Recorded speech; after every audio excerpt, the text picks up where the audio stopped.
سلام دوستان، خوش آمدید به کانال پخت و پزهای خانگی.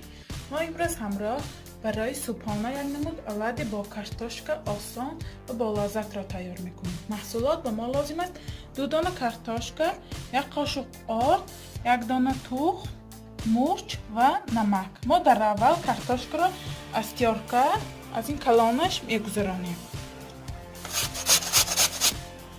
من کارتوشکا را از تیارکا گذراندم و اکنون 1 قاشق آرد همراه میکنم و تخم را،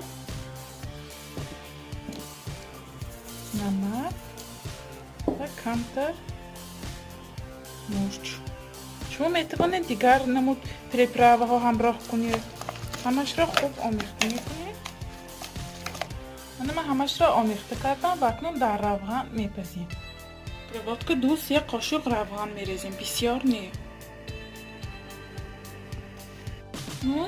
کم کم 1 قاشق از قاشق کارتوشکا رو در روغن میاندازیم. به علاوه پستر میپزیم تا که کارتوشکا خوب تازه.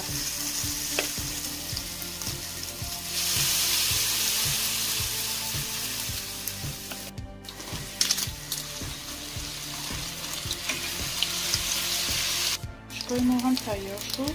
به بالای سلفیتکا میکنیم تا که روغنش رو گیره.